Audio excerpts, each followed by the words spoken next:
Boa noite a todos, eu sou o Eli Robert, está começando o 5º episódio do Visão de Jogo Podcast.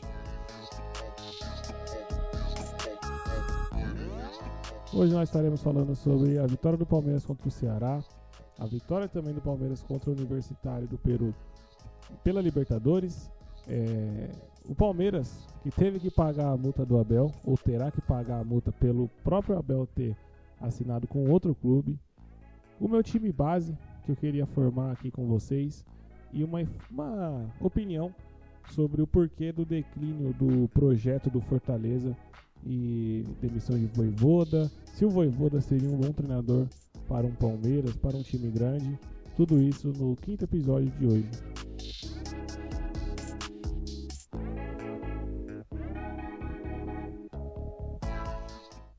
Bom, vamos lá.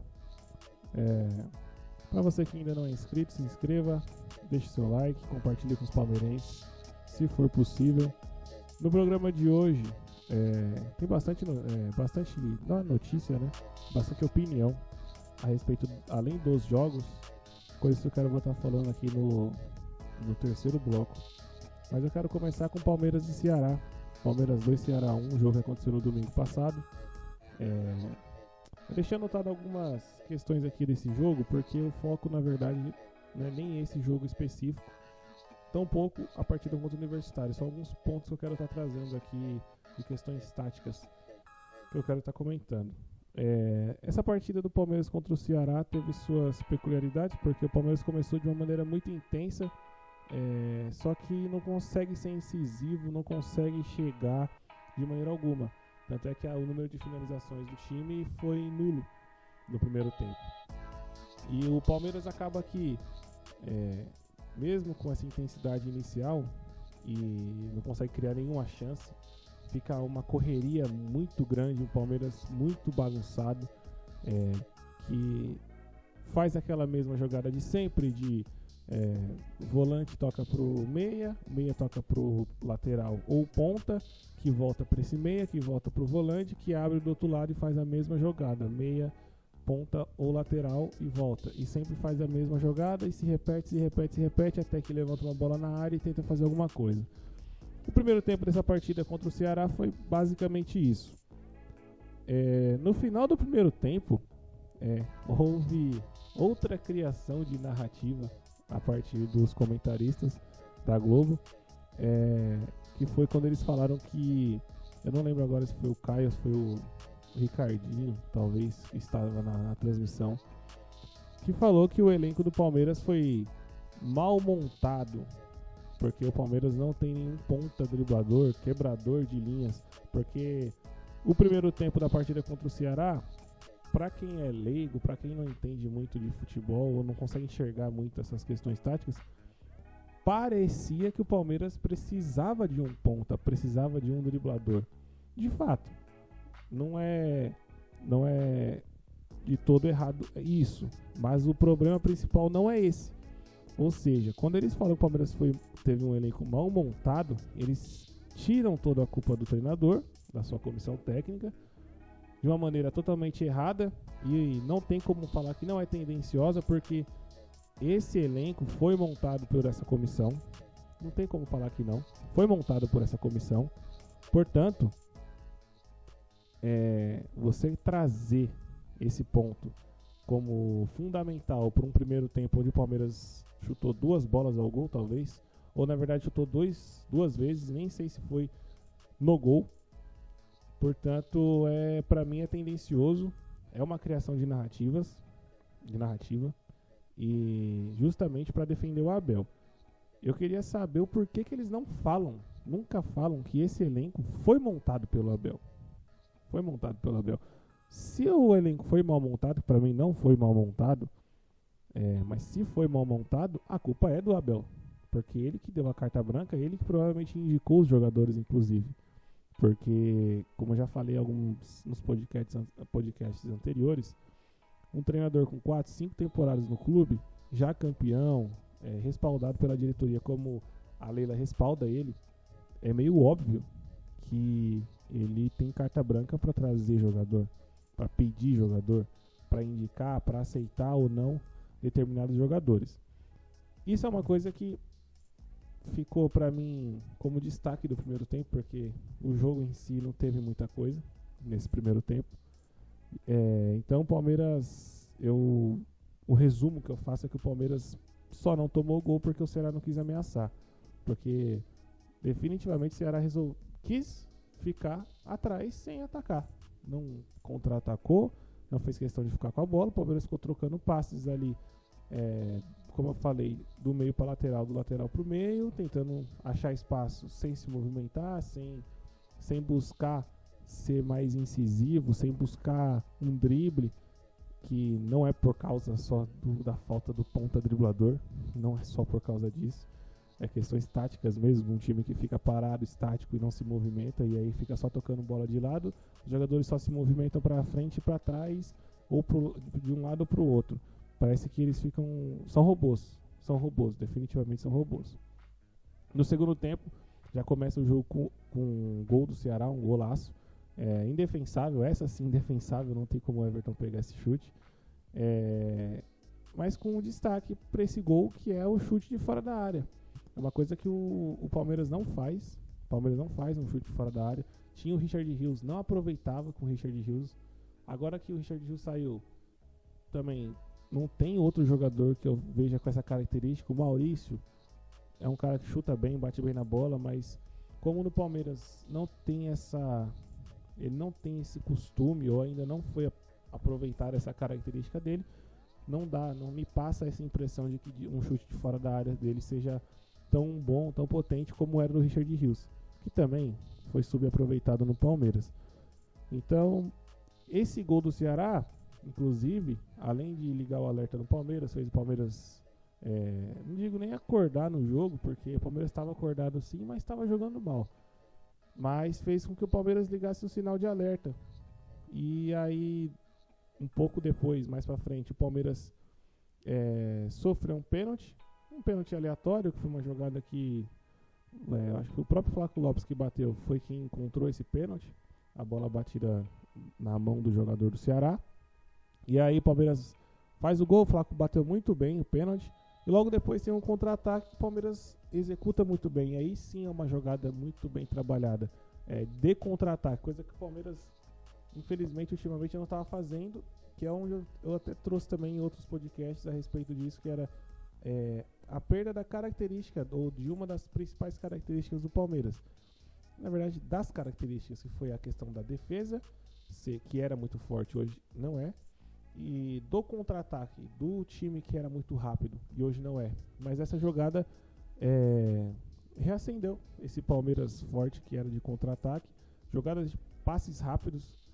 O Flaco conseguiu encontrar o Maurício na frente, o Maurício acelerou, o Vitor Roque acompanhou, e em 3 toques, do Flaco pro Maurício, do Maurício pro Vitor Roque, saiu o gol do Palmeiras. O Palmeiras conseguiu virar o jogo e administrou daí pra frente.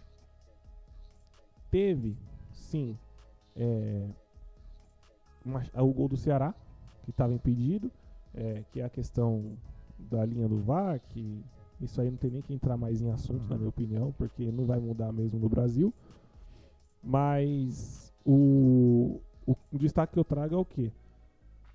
A jogada que o Palmeiras fez do gol deveria ser treinada e mais explorada, porque como eu falei na questão do que falaram no primeiro tempo, que o Palmeiras teve um elenco mal montado, pra mim é mentira. Ele é mal explorado pelo treinador. Porque esse gol, por exemplo, mostra que é uma característica que o Palmeiras tem sim, ainda tem, que são jogadores rápidos e de conclusão e definição. Então, assim, a jogada que eles conseguiram arrumar entre os 3 ali, os 2 atacantes e o meia, é uma jogada que deve sim ser mais treinada, mais explorada, porque o Palmeiras perde muito gol, ou não gol, mas muitas chances de criar essas oportunidades com esses contra-ataques. Muitas vezes atrasa a jogada, muitas vezes erra passes bestas, que são, se ele, por exemplo, um passe que o Flaco acertou foi o decisivo, mas já vi muitos lances que poderiam ter esse mesmo final, com os jogadores do Palmeiras errando esse penúltimo passe, que o último passe no caso dessa jogada foi do Maurício, mas eu já vi muitas vezes acabar errando essa jogada e acabar errando esse passe, e a jogada nem sequer é construída. E aí eu acho que é um ponto que o Abel deveria trabalhar assim mais, ser um time mais objetivo e rápido e eficaz, acaba consequentemente sendo mais eficaz. O gol no lado do Ceará, o destaque que eu trago é que os jogadores do Ceará entraram muito fácil dentro da defesa do Palmeiras. Eu não sei quem foi o cara que fez o gol, mas foi muito fácil entrar na defesa do Palmeiras. Saiu na cara do Everton. Infelizmente o Everton ele tomou um gol debaixo das pernas. Assim, eu não quis criticar ele, não. Ele não deve ser criticado pelo primeiro gol, mas o segundo, infelizmente, ele que não valeu, ainda bem, ele tomou debaixo das pernas. Foi foi um chute defensável que ele não conseguiu fazer uma defesa simples. Ele não conseguiu fazer uma defesa simples. Graças a Deus, estava impedido e o gol não valeu. O Kelvin estreou nessa partida, lateral direito. Não teve como ver muita coisa dele, só deu para ver que o Abel inventou de novo a moda de dobrar a lateral. Dobrou ele e o Giai, tirando as duas principais características dos dois, né? Tipo, bota o Giai na zaga e coloca o Kelvin de ponta. Eu não consigo mais também explicar ou exemplificar ou detalhar o porquê que ele faz isso. Não sei onde é que ele vê que isso dá resultado. Nunca deu no Palmeiras. Um jogo ou outro que deu, que já seria que qualquer coisa que ele fizesse daria, então ele aproveitou. Mas é uma coisa indefensável, sem necessidade, sem motivo, e taticamente não é muito inteligente, porque a partir do momento que você dobra a lateral, se é um time igual o Palmeiras te atacando, faz sentido, porque o Palmeiras só ataca pelas laterais, raramente ataca pelo meio. Agora, quando a maioria dos times ataca pelo meio, ou de maneira diversificada, então você dobra os laterais e você está tirando alguém do meio, e acaba que defensivamente você fica mais exposto pelo corredor central, e ofensivamente também, como esse que está dobrando a lateral, ele tem as suas obrigações táticas defensivas, ofensivamente ele acaba sendo nulo, sendo um jogador inexistente. E aí dificulta em todos os setores do campo. Não ajuda em nada o Palmeiras. O resumo que eu faço é que o Palmeiras novamente contou com essas individualidades e o treinador infelizmente tentou de tudo reduzir esses jogadores, tanto dentro do campo quanto também depois na coletiva, que eu vou estar falando mais pra frente. Sobre os jogadores, tenho 3 jogadores que eu tomei de destaque aqui, que é o Everton, que eu já antecipei. Eu queria falar sobre esse gol que ele tomou, do gol anulado que foi debaixo das pernas. O Everton não é mais o mesmo goleiro que se destacou no Palmeiras, que era um goleiro que nunca fez milagres. Isso, ele sempre se destacou por não fazer milagres. Porém, sempre é um goleiro que todas as defesas fáceis e médias ele pega. Então, era um goleiro muito seguro. Hoje, infelizmente, ele não consegue ser esse goleiro seguro. Esse tipo de jogada, cara a cara, defesas simples, fáceis, que para um goleiro do Palmeiras e para um goleiro do nível que já foi o Everton, eram para ser defesas fáceis, ele não consegue pegar. E não traz segurança para mim, pelo menos, para um jogo decisivo. Até porque nos jogos decisivos que já se passou nessa temporada, ele não foi bem. Teve falhas, teve bolas que eram defensáveis e não pegou. Então, pra mim, é uma coisa que tem que ficar um sinal de alerta assim. O Palmeiras está indo atrás do Carlos Miguel, não sei se já fechou, se vai fechar. Ele é um bom goleiro, inclusive é um goleiro que se destacou no Corinthians pelos milagres, né? Não lembro muito dele de falhas no Corinthians. No Nottingham Forest ele até teve falhas no começo lá, mas não jogou muitos jogos também, então acaba que o Palmeiras está contratando uma promessa de 26 anos. Então, só um tempo para dizer. Pelo que ele já apresentou de bom, é melhor do que o Everton está hoje. Mas o bom dele que a gente viu no Corinthians foi há 1 ano e meio, 2 anos atrás. Entre ficar com o Everton e ir numa aposta que não seja tão cara, que eu não sei qual os valores que estão dizendo aí a respeito dele, mas o valor de mercado dele é 4 milhões de euros. Não deve fugir muito disso. Eu prefiro ir na aposta. Até porque ele tem uma idade boa para goleiro, não é muito avançado e ele também é muito jovem. Sobre o Facundo Torres, é a mesma crítica de sempre. Ele não vai pra frente de jeito algum. Não vai. É um jogador que só vai pro lado, pro lado, pro lado, pro lado. Ele fica fazendo quadrados. Fica fazendo durante o campo. Pode perceber, o jogo do Facundo Torres é quadrado. É esquerda, esquerda, esquerda, esquerda, esquerda. Ele não vai pra frente. Só a mesma coisa, independente do lado que ele jogar. Eu defendia muito que o Abel colocasse ele na posição correta, mas está colocando na direita e o futebol dele é exatamente o mesmo. Não fez diferença alguma jogar na direita ou na esquerda. Tá melhor na direita do que na esquerda, mas o melhor é uma coisa para quem tá menos 10 virar um menos 9. Não tem muita diferença. A diferença é eles estão abaixo de 0 do mesmo jeito. Então, assim, eu acho que é um jogador que não deveria ter sido contratado pelo Palmeiras, sinceramente.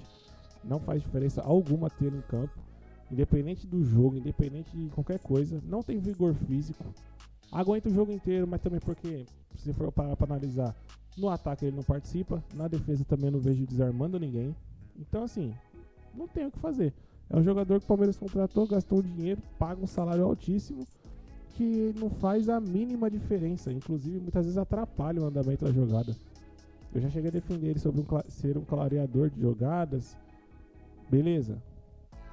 O time que o Abel planeja, o time que o Abel não treina, dificulta sim o futebol dele. Mas ele, quando tem a bola no pé, também não ajuda. Não se ajuda. Então, pra mim, é indefensável. É indefensável. Facundo Torres, pra mim, não era pra ter nem sequer vestido a camisa do Palmeiras. Sobre o Vitor Roque. O Vitor Roque, nessa partida aí, fez o gol da vitória, mas ele demonstrou muita vontade, como ele já vem demonstrando há muito tempo, né? Tá se matando em campo, é um destaque, porque ele, dentro de campo, ele prova que ele quer fazer o diferente, que ele quer mostrar, ele está mostrando que, pelo menos para a torcida, que ele tem esse objetivo de ganhar no Palmeiras.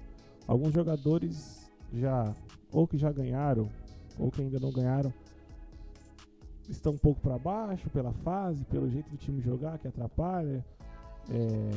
Então acaba ficando meio, não corre muito, desanimados. Mas o Vitor Roque consegue superar tudo isso, e com toda a pressão que ele tem nas costas do futebol mal jogado, até por ele mesmo. Eu até na partida contra o Universitário eu vou estar citando ele de novo. Ele está conseguindo superar isso muito bem. Com todos esses problemas, ele está conseguindo passar por cima, mesmo assim. Então, para mim, é um ponto positivo o Vitor Roque. Para mim, foi sim uma bela contratação do Palmeiras. Na coletiva, o Abel, como sempre, não houve perguntas sobre o futebol do Palmeiras. Isso aí já é uma coisa que eu já deixo salvo já no bloco de notas aqui. Não vai ter perguntas sobre o jogo. Então, o destaque que ficou foi a maior dificuldade que o Abel está sentindo, está tendo no ano. E a resposta dele foi que ele não entende o porquê da pressão pós-derrota na Copa do Mundo e na Copa do Brasil, porque o time chegou na final do Paulista e foi o primeiro geral na Libertadores. Ou seja, isso para ele justifica qualquer coisa. Ser eliminado pro Corinthians, perder a final do Paulista para o próprio Corinthians, jogar um futebol horroroso que não dá luz ao olho de nenhum palmeirense. Mesmo os abeletes, mesmo os cegos que não enxergam nada, que são idólatras, mesmo eles não conseguem enxergar futuro nesse time do Palmeiras, porque não tem como você ver futuro dessa maneira que joga. Pode ganhar, pode perder, mas a gente não tem essa esperança. Mas para o Abel, o Palmeiras, a pressão que o Palmeiras está sofrendo não deveria estar acontecendo, esse tipo de pressão. Nessa coletiva, ele citou que ele era um ator nas próprias coletivas ele era um ator. De fato, ele pode estar sendo o grande ator mesmo, com todas essas declarações, com todas essas falácias dele, justamente porque eu não consigo acreditar que seja possível, depois de 5 anos aqui no futebol brasileiro, depois de vários títulos conquistados, depois de vários clássicos disputados, ganhados e perdidos, ele não conseguir entender o que mais vale no futebol brasileiro. Quem está aqui, somos nós, os brasileiros, que já acompanham futebol desde sempre, entende que o clássico vale mais do que tudo. Vale tudo o clássico. Justamente porque é o jogo que vai te dar a tranquilidade, vai te dar a paz para o decorrer da temporada. Quando é clássico decisivo por título, por classificação de eliminatória, de campeonato importante, é 3 vezes mais. Porque, ainda que no caso da Copa do Brasil, Palmeiras passasse e não fosse campeão, ou no caso do Corinthians, usando o exemplo que passou, e não vai ser campeão, eles já conseguiram uma tranquilidade emocional, financeira também, porque tem a questão do salário deles que eles não pagam, o rolo todo que está lá, e a paz com a torcida acaba confiando ainda mais, tendo esperança. É uma coisa que no Brasil faz muita diferença, mas eu não consigo entender como que o Abel não entende isso. Ou seja, quando ele fala que ele é um ator, de fato, aparentemente porque é impossível você não entender isso. É impossível. Depois de todo esse tempo. Então fica meio difícil até ficar comentando as coletivas dele, porque eu fico pensando, será que ele não está fazendo isso de propósito? Embora seja loucura, de fato seja loucura, mas as coisas que ele já faz até dentro de campo são loucuras, se for parar para analisar. Então pode ser de fato que ele faça isso só de tiração, de onda. Porque eu me lembro lá no começo, quando ele chegou no Palmeiras, que ele tentava falar de futebol, criticava os jornalistas, falando que os jornalistas não perguntavam sobre o jogo, e sim sobre jogadores. E ele ficava bravo. Passou um tempo, o Palmeiras foi campeão da Libertadores, depois da Copa do Brasil, virou a temporada. Ele começou a criar as rusguinhas dele lá com a imprensa e parou de falar de futebol. Mas na época que ele chegou, ele gostava de falar de futebol. Até nas coletivas, se você for ver o PAOK, nos outros times no Braga, ele tinha as mesmas brigas. Talvez, isso aqui eu tô conjecturando, né? Talvez ele possa ter chutado o balde e falado: esse povo aqui é limitado, é ignorante, e eu também não vou fazer questão de ensiná-los. Então, eu vou falar apenas o que eles querem ouvir, que é polêmica. O brasileiro se alimenta de polêmica, e polêmica barata. Eu queria acreditar que fosse isso. Eu queria de fato acreditar que fosse isso. Só que, infelizmente, o campo me diz outra coisa. Então é uma confusão mental que acontece comigo que é impressionante. O campo, infelizmente, diz outra coisa. Porque se o Palmeiras jogasse bem e ele se alimentasse ainda dessas polêmicas, pra mim faria total sentido essa conjectura minha. Só que o Palmeiras não joga nada e ele continua defendendo. Então, pra mim, sinceramente, fica uma coisa impossível de analisar. Universitário e Palmeiras. Aí o Palmeiras jogou contra o Universitário no Peru, cravou a classificação, porque o Universitário é muito ruim também, é um time muito fraco. Eu vi torcedores do time peruano lá dizendo que a diferença não é toda, não é tanta assim, é porque a Conmebol e a FIFA sempre ajudaram os times. São pessoas, são também, do mesmo jeito que a gente tem brasileiro que fala aqui, tem gente de fora que fala lá também as besteiras, né? Primeiro tempo dessa partida, Palmeiras já começou com um pênalti, que já facilitou a vida do Palmeiras em 100%, posso dizer, porque o Palmeiras começou o jogo razoavelmente bem, mas em 2 minutos já teve o pênalti, então é uma análise que não tem como ser conclusiva. Foi uma jogada boa, porque o Palmeiras foi o Flaco e o Vitor Roque se aproximando e buscando o jogo, já indicando o que seria dessa partida, já indicando o que seria esses dois atacantes. Então foi uma jogada dos dois se participando, o Vitor Roque sofrendo pênalti bem batido pelo Gustavo Gomes, Palmeiras bem no jogo. Logo depois saiu o gol do Flaco, de novo com a participação dos dois, do Vitor Roque e do próprio Flaco Lopes. Ou seja, já com 15 minutos foi o segundo gol do Palmeiras, ou 10, não me lembro. Já foi um tapa na cara de todo mundo que falava que o Palmeiras não podia jogar com 2 atacantes, Palmeiras não pode jogar daquela maneira, tinha que jogar sempre daquela outra maneira. Um tapa na cara do próprio Abel, que passou anos sem testar uma formação com 2 atacantes. E eu até, na hora que eu vi essa jogada, eu me recordei eu não vivi, mas eu já vi lances, assisti jogos. Lembrou muito jogada dos times dos anos 90 do futebol brasileiro, que muitos deles, talvez até a maioria, jogavam com 2 atacantes. Tinha os esquemas padrões com 2 atacantes. Da mesma maneira que hoje o padrão é você jogar com 2 pontas e um atacante, hoje, antigamente, nos anos 90, eram jogar com 2 atacantes, 2 meias e 2 atacantes. Então, porque os meias faziam jogadas individuais também, já faziam esse próprio papel do ponta. O atacante era um centroavante e um segundo atacante. Dá exemplo do Palmeiras, que era Evair e Edmundo. O Edmundo fazia jogadas de ponta. Depois teve Paulo Nunes e Oséias. Mesma coisa, Paulo Nunes fazia jogadas de ponta. Fora os meias, né? Sem contar os meias também, que já nem precisa ser comentado. Então me lembrou muito. Jogadas dos dois se aproximando, buscando o jogo, fazendo tabela, um fazendo pivô, o outro saindo para buscar. Então foi muito bonito essas 2 jogadas e os 2 gols. Isso no começo do jogo. Na metade do primeiro tempo, o Universitário teve uma sequência de escanteios, que foi talvez o único momento do Universitário que ofereceu o mínimo perigo para o Palmeiras. Mas nada demais, o Palmeiras estava com o jogo controlado na mão. O Vitor Roque teve 2 gols perdidos antes de fazer o dele.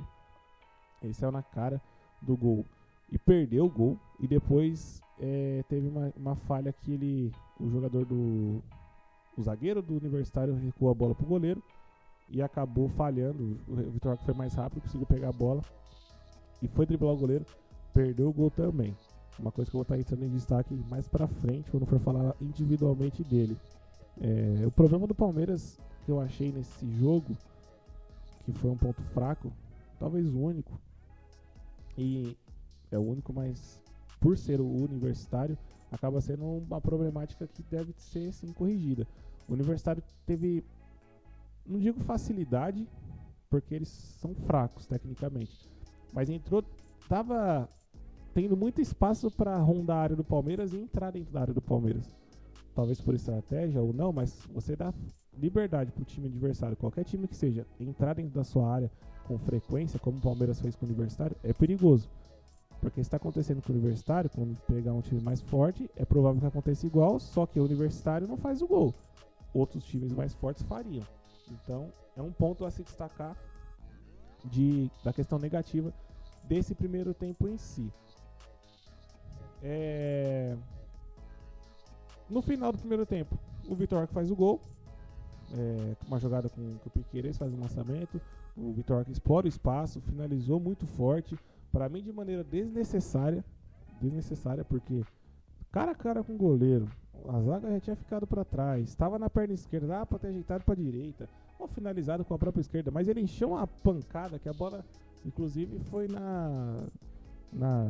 sei lá, no cabelo da rede, foi lá em cima, quase que ela vai no travessão, e com a força que foi, se ela bate no travessão, ela provavelmente nem iria entrar.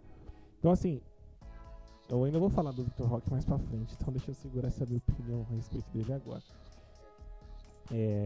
Resumo do primeiro tempo.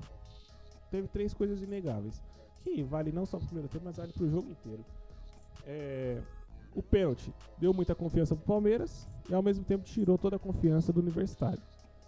O segundo gol, inclusive, foi consequência disso. Foi uma consequência viva, a prova viva disso. O Universitário é muito fraco. Facilitou nos 3 gols do Palmeiras. Porém, o Palmeiras converteu, das 5 chances que teve, converteu em 3 gols. Coisa que normalmente cria uma chance por gol ou 2, no máximo converte sempre só uma. Tem sido assim nesse ano, principalmente nesse ano. Então, a se destacar. De 5 chances você fazer 3, tá bom. Não tá ruim, não. Embora as outras chances que teve eram tão claras que deveriam ter sido gols, né? Mas o que fica do primeiro tempo é isso. No segundo tempo, não tem muita coisa a se falar, mas outra coisa que ajudou o Palmeiras foi a expulsão. logo também no começo do segundo tempo, ou seja, se o Universitário pensou em esboçar uma reação, acabou logo na expulsão. Então, logo não, né? Mas mais pra frente o Palmeiras fez o quarto gol e aí já mata a classificação, porque tecnicamente é uma diferença muito grande, taticamente tem uma diferença também tática, mas principalmente é técnica. E agora com 4-0 no placar, assim, é impossível o Universitário virar isso daí. Então dá tranquilidade, dá um espaço para o Palmeiras poupar para a volta, principalmente porque amanhã tem Palmeiras e Botafogo, ou Botafogo-Palmeiras, né? É 8h30. E é um jogo que é muito difícil, é um jogo de confronto direto, embora o Botafogo não esteja lá em cima na tabela, mas é um time que entra para brigar agora, ultimamente, pelos títulos. E é o atual campeão, tem a questão da rivalidade, acabaram de se enfrentar na Copa do Mundo. Então dá essa liberdade do Palmeiras jogar com o titular, força máxima contra o Botafogo e se poupar contra o Universitário. Tendo em vista que o Abel Ferreira é o treinador do Palmeiras, eu fico na dúvida se ele vai fazer isso, mas acho que é consenso, inclusive entre os abeletes, que o Palmeiras deve fazer isso, porque se colocar o time titular contra o Universitário, ele não pode reclamar de maneira alguma sobre calendário, porque a chance que ele tem de poupar é agora no caso contra o Universitário, principalmente nesse momento do Campeonato Brasileiro, que é um momento decisivo. Ou seja, ele tem sim que ir com força máxima contra o Botafogo e poupar contra o Universitário. Outra coisa a se destacar nesse jogo é a questão dos dois atacantes. Os dois atacantes funcionaram. E pra mim, como o Abel é o treinador, deve ser o padrão daqui pra frente. Pra mim deveria ser o padrão daqui pra frente, porque funcionou, uma coisa que ainda não havia funcionado nenhuma formação do Palmeiras essa temporada. Pelo menos essa funcionou. Então, pra mim, tem que ser o padrão nesse momento. Eu só acho que abrir o Maurício e o Sousa da maneira que eles estavam abertos, Maurício muito pela direita, o Sousa muito pela esquerda, dificulta o jogo dos dois por característica própria e também acaba que eles não conseguem auxiliar tanto o Flaco e o Vitor Roque. Antes, quando que era um centroavante só, tava ficando só um isolado, acaba ficando só os dois. Volto a dizer, o Palmeiras jogou bem, mas o Universitário facilitou, porque, como eu falei, Flávio Lopes e Vitor Roque muitas vezes ficaram só lá na frente. Só que só eles sozinhos conseguiram fazer a diferença. O Maurício não participou ofensivamente do time, o Sousa estava muito mal. Aí eu acho que utilizar essa formação é bom, 4-4-2, porém, talvez com os meias fechados, jogando mais por dentro, para fazer com que eles ajudem no ataque, principalmente no ataque. Se o Fur quiser voltar com os jogadores para marcar, aí você abre os dois. Mas no ataque, eu acho que é muito melhor você dar liberdade para os laterais e segurar os volantes do que abrir os dois, porque por característica própria você não consegue extrair o melhor dos dois.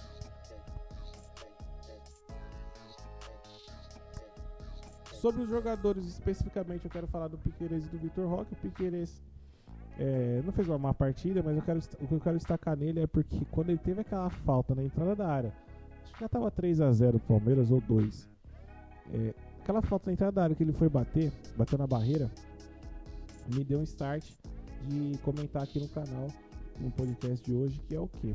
O Piquerez bate sim muito bem na bola, ele tem muita qualidade, só que já faz tempo que ele não acerta um chute no gol, já faz tempo que ele não tem regularidade nos cruzamentos, acerta os cruzamentos, mas não tem a mesma regularidade de antes. E esse é um ponto a se trabalhar, porque é uma qualidade individual dele, um ponto forte que acaba se tornando um ponto forte para o próprio Palmeiras como time. Mas quando ele não está bem, acaba prejudicando o próprio time. Então ele deveria sim trabalhar mais essa questão da finalização em si. E o Palmeiras não tem batedor de falta, então é o Piquerez o batedor, acaba sendo ele. E ele bate bem na bola. Portanto, já fez até gol de falta, inclusive. Portanto, ele deveria treinar mais, porque ficar batendo falta na barreira, como ele tá fazendo, é ridículo para um jogador profissional. Porque isolar é feio também. Mas bater na barreira demonstra não só a questão técnica, falta de qualidade, mas demonstra medo de você isolar. Porque o cara que faz os gols de falta, ele tem que chutar a bola por cima tem que passar pela barreira, no mínimo, com força, para ir no gol e o goleiro não pegar. Pro cara fazer isso, ele tem que arriscar. Tem que estar disposto a arriscar um lance que ele vai errar e vai acabar isolando. Então ele chutando bola na barreira, todo jogo que tem falta é bola na barreira, acaba demonstrando inclusive até medo. E não faz sentido um cara, como eu já falei, do mesmo jeito que eu falo da comissão técnica, eu falo dos jogadores. Um jogador que já é experiente, já é campeão, tem sua história, então não tem por que ter medo desse tipo de lance. Vitor Roque, se teve elogio contra o Ceará, vai ter uma crítica sim agora contra o Universitário, embora teve também elogio agora contra o Universitário. É uma obrigação sim do Vitor Roque melhorar a questão de as decisões dele, principalmente cara a cara. Os 2 gols que ele perdeu contra o Universitário, pra mim, é indefensável. Não pode perder. O jogador, não só pelo preço dele, mas pela própria qualidade dele.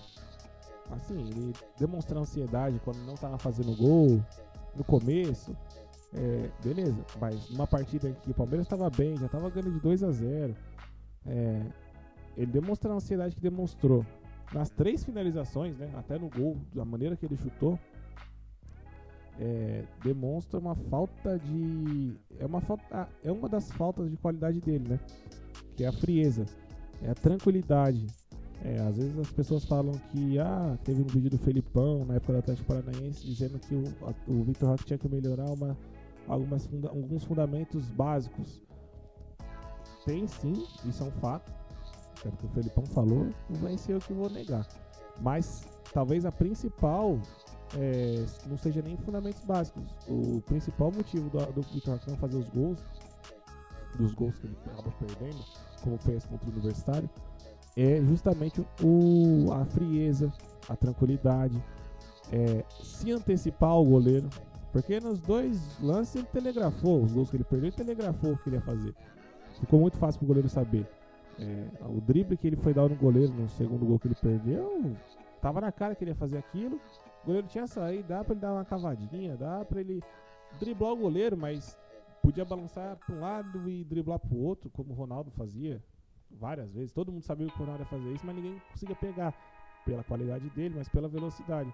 O Vitor Roque talvez não consiga usar da velocidade dele da melhor maneira. E atrapalha. Porque aí, perdendo esses gols em jogos decisivos, a cobrança é maior. Nesse jogo é jogo decisivo, mas estava fácil. Então acaba que passa esquecido. Fez gol depois e tal.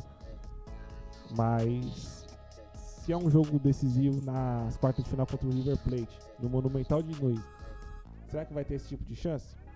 Então assim, se tiver, ele tem que fazer. Principalmente da maneira que o Palmeiras joga, que é uma maneira que não cria muita chance de gol. Então acaba sendo quase obrigatório, qualquer chance que tiver, fazer o gol, porque senão o Abel vai chegar na coletiva e vai falar que faltou eficácia. Uma chance de gol criada, faltou eficácia. Então tem que fazer os gols sim. Na coletiva do senhor Abel Ferreira, também novamente, como sempre, não teve pergunta sobre futebol, mas teve pergunta sobre a torcida do Universitário. E aí ele falou que a torcida apoiou mesmo tomando 4-0. Novamente, não quero me prolongar nisso aqui. Ele pisa na cabeça do palmeirense com essas indiretas infundadas, porque foi uma indireta sim. Não adianta ele negar que a realidade está aí. Foi uma indireta.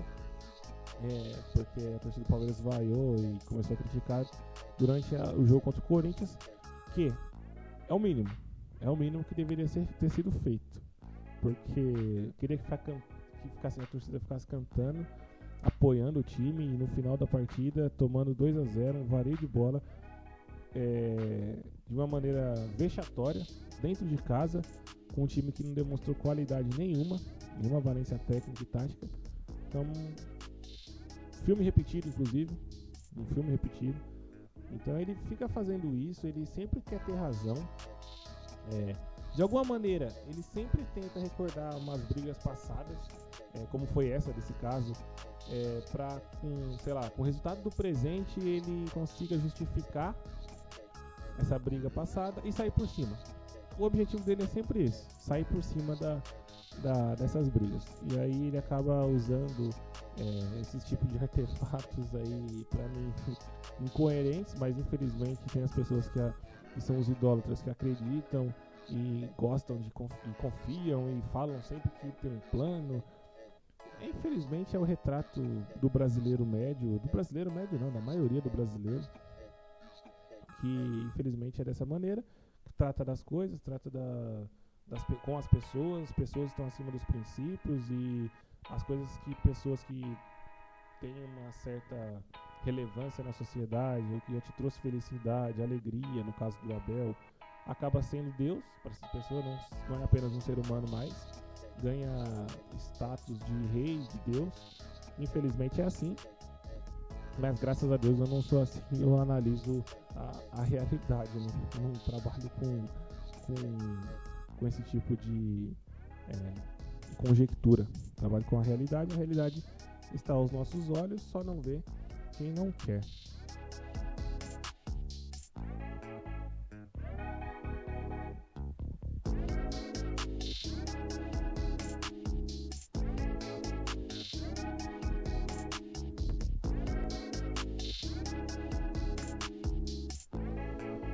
Vamos agora para o terceiro e último bloco. Começar a falar justamente do próprio Abel, mas talvez uma crítica maior até ao próprio Palmeiras, né? Talvez não, com certeza. Para quem não se lembra, em 2023 o Abel estava naquela briga ferrenha com a mídia, a imprensa. Estava bravo, não sei por quê, mas estava muito bravo. E veio a proposta do Al Saad, clube saudita lá, contratou até o Giovani. E aparentemente, ao que tudo indica, as notícias que tá saindo aí em todos os portais aí de notícia esportiva, ele viajou para lá, assinou com o clube, não sei se assinou um contrato ou se assinou uma provisória ou qualquer algo do tipo, que fez com que o Palmeiras fez com que o Abel entrasse o clube entrasse na FIFA contra o próprio Abel. O Palmeiras está relacionado 100% a isso, e aconteceu o seguinte: Abel como foi muito noticiado na época, Abel foi cobrado, e na época, há 2 anos atrás praticamente, disse que a verdade apareceria mais cedo ou mais tarde. E ele sempre negou, sempre dizendo: verdade aparecerá mais cedo ou mais tarde. Agora veio essa notícia de que o Palmeiras é cômico, isso chega a ser cômico.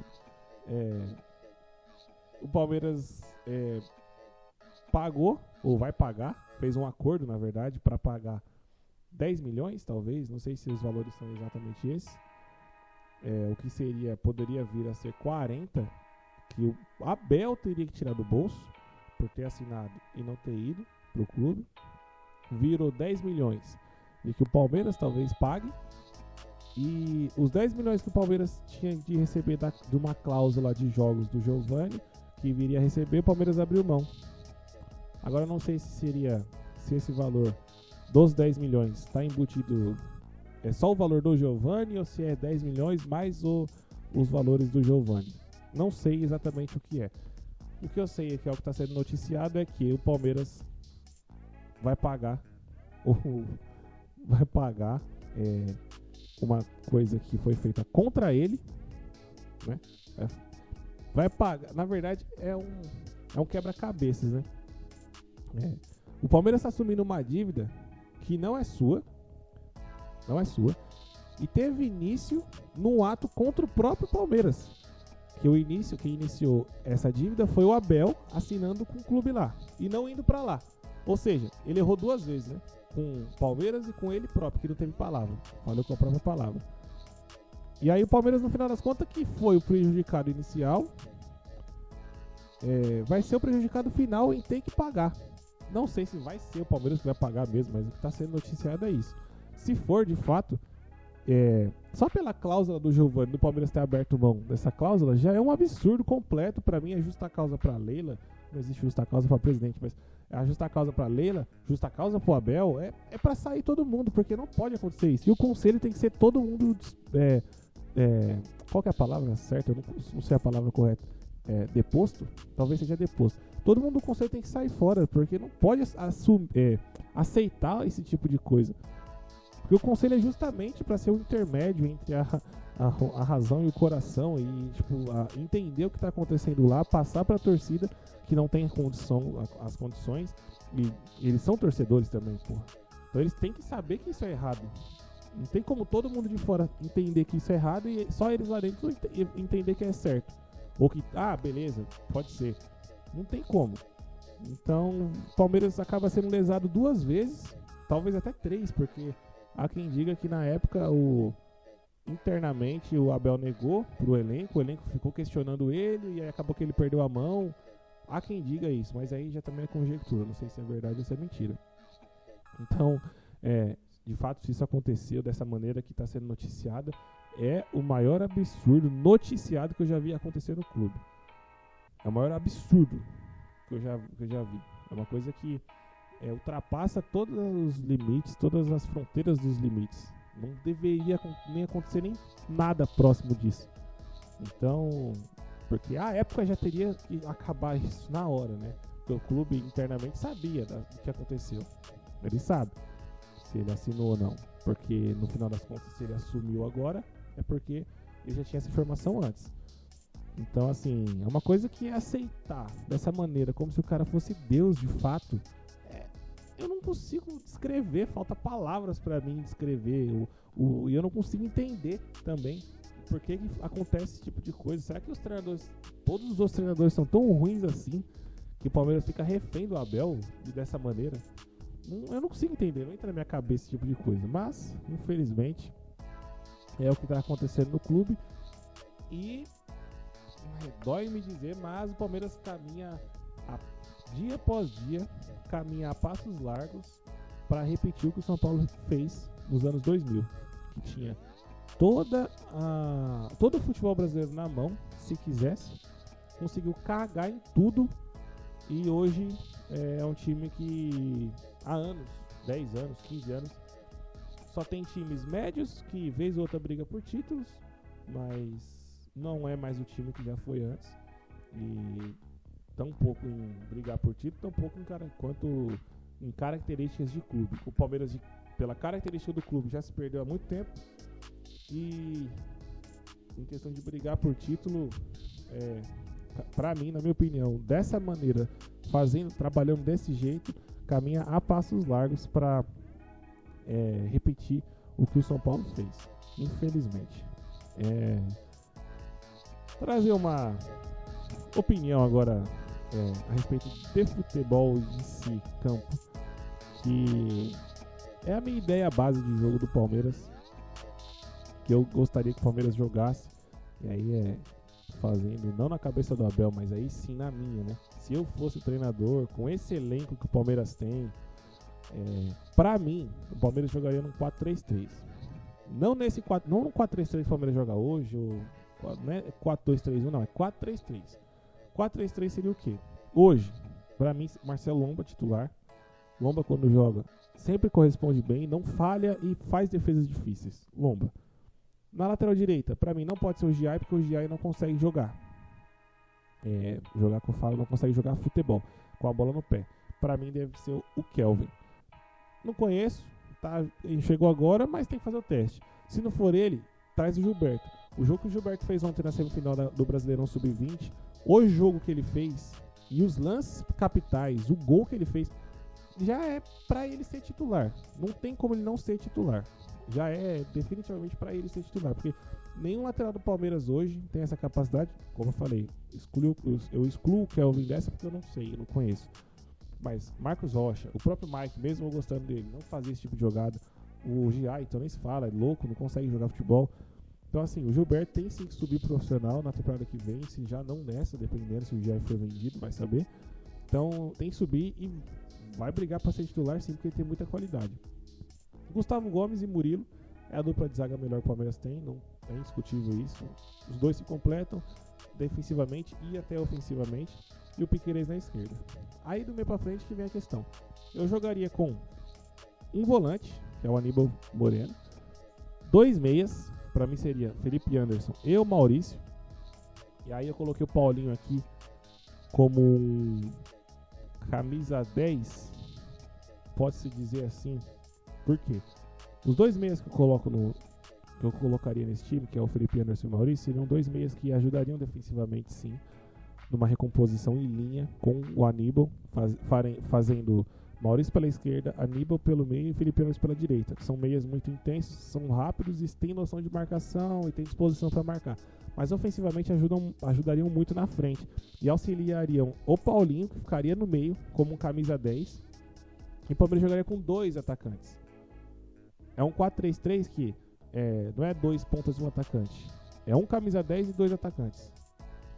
Então o Palmeiras jogaria basicamente com 3 meias, tendo em vista, se for levar em consideração essa minha análise. E os atacantes que eu colocaria, eu tinha colocado aqui, eu não tinha nem colocado o Flaco Lopes quando eu fiz essa análise. Eu tinha colocado o Thales, porque o Thales era meia na base. Ele não é um centroavante. E o Vitor Roque é um centroavante que também não é um centroavante. O Palmeiras não tem esse centroavante 9 e tal. O Flaco Lopes, inclusive, demonstrou agora nessa partida contra o Universitário que ele pode ser esse cara. Então eu tinha colocado o Thales e já coloco o Flaco Lopes e o Vitor Roque. Paulinho não está. Aí hoje, como o Paulinho não está, eu colocaria... seria uma... No Palmeiras não tem um outro jogador com as características do Paulinho. Então nenhum se aproximaria. Eu testaria o Sousa, testaria o próprio Thales, dependendo. Eu já não testaria o Alan, justamente porque, na minha opinião, o Alan seria o reserva do Felipe Anderson. Então, o time reserva, no caso, seria Emiliano, do meio pra frente. Emiliano, Alan e Veiga. O Veiga no lugar do Maurício e o Alan no lugar do Felipe Anderson, porque seriam meias com intensidade. Claro, o Veiga não tá assim mais, mas seria um cara com essa característica. Eu acho que não daria pra ele jogar nada no Paulinho, porque o Paulinho faz jogadas individuais, chama o jogo, teria essa liberdade para circular no meio. Então o Veiga não tem essa qualidade de jogadas individuais, esse tipo de qualidade. Mas o Veiga, mesmo jogando nessa posição, ele conseguiria sim, mesmo assim, ser um meia atacante de chegada, de finalização. Porque eu sendo um treinador, né? O Palmeiras jogaria com a bola. Teria a bola a maior parte do tempo, seria um time intenso que trabalharia e teria muita chegada. Então o Veiga conseguiria ajudar tanto defensiva quanto ofensivamente. E aí na frente teria o próprio Thales ou o Luigi. O Luigi pra mim é o reserva do Vitor Roque. Eu acho que inclusive no ataque eles têm características próximas. O Luigi não é ponta, nunca foi ponta na base. Eu não sei porque que o Abel coloca ele de ponta no profissional, não faz sentido nenhum. O Palmeiras tem um Evangelista também que poderia fazer a do próprio Alan, que eu falei na reserva, mas é um jogador que não se encaixa nessas características de time que eu teria. Mas seria um reserva, mais um dos reservas. Mas eu acho que dessa maneira o Palmeiras conseguiria, com a bola, ser muito ofensivo, ser um time que teria, mesmo com esses jogadores, ter características de contra-ataque e de proposição de jogo. Defensivamente, como eu falei, não precisaria dobrar laterais, não precisaria voltar com os pontas, não. Os meias, Maurício e Felipe Anderson, voltariam em linha, fecharia os corredores centrais e ajudaria na cobertura dos laterais, porque eles ficariam não sei se consegue ver pelas imagens, mas eles ficariam meio que aqui, vamos supor pela esquerda, Maurício, aqui, nesse lado aqui o Piquerez, nesse dedo aqui anelar, o Piquerez, e aqui o zagueiro, pela esquerda que é o Murilo. Então ficaria mais ou menos, defenderia em triângulos de um lado, triângulos de outro, o Aníbal cobrindo o meio entre os zagueiros e os meias, fazendo uma sobra pro último bote, porque o Aníbal, até o Emiliano, tem muita visão de combatividade, eles conseguem antecipar muita jogada. Então facilitaria inclusive até o trabalho deles como primeiro volante. Eles têm muita qualidade também para sair jogando. Ajudaria em tudo. Para mim seria um time completo jogando dessa maneira. O Palmeiras teria 3 meias, 2 atacantes, um volante. Não seria um time exposto. Para mim o time ideal seria esse. Hoje. Claro, Paulinho não está. não tem no Paulinho, teria que improvisar outro. O próprio Sousa poderia ser improvisado, não sei. Tem que, até porque até então o Paulinho foi contratado como ponta, depois da Copa do Mundo já foi enxergado como meia. O Sousa poderia muito bem fazer também essa função aí como meia. O que não dá é Facundo Torres. Eu não coloquei o Facundo Torres, inclusive, nem nas reservas aqui. Não dá. O Facundo Torres é uma coisa que é impossível jogar no time profissional. Não pode. Agora eu vou falar sobre o Fortaleza. Tá na thumb do podcast aí. É um papo rápido sobre o Fortaleza. Que é inclusive um alerta para o próprio Palmeiras. O Fortaleza vem de 7 boas temporadas na Série A. Tem a mesma filosofia de jogo e a mesma filosofia de contratações que o Fortaleza tem desde o Rogério Ceni até o Vojvoda. Passou, Rogério Ceni começou, saiu, voltou, o Vojvoda chegou, já estava 5 temporadas no Fortaleza e agora saiu. O que eu quero trazer aqui de ponto é por que não deu certo essa temporada. Eu percebi no começo da temporada, eu já tinha feito uma análise assim, até comentado com um amigo meu. O Fortaleza mudou totalmente a filosofia de investimento. Antes o Fortaleza investia em jogadores de barriga vazia, eram os cachorros com fome, né, que o Tele Santana falava, se eu não me engano. É algo do tipo, jogadores que tinham fome, jogadores que não tinham sido campeões ainda, jogadores jovens. Então eram times que, eram jogadores que tinham fome e energia. Uma coisa juntava a outra. E eram bons jogadores. Porque os treinadores conseguiam fazer esses jogadores melhores, inclusive, do que aparentavam ser. Mas essa temporada, eles quiseram investir em medalhões. Que foi Marinho, Daverson, Davi Luiz, Diogo Barbosa. Inclusive o Davi Luiz nem tá mais. Saiu pro Apoel, acho que foi do Chipre. Eu não entendi, mas ele foi pra lá. Inclusive, esses medalhões... O Marinho ainda estava na temporada passada, né? Mas junto a ele tem Daverson, Davi Luiz, Diogo Barbosa, entre outros que eu estou esquecendo, talvez tenha até mais. Isso fez com que o Fortaleza perdesse a fortaleza do time, do clube, que era justamente essa questão que eu falei, da fome com a energia. Porque não tem como você falar que o Davi Luiz,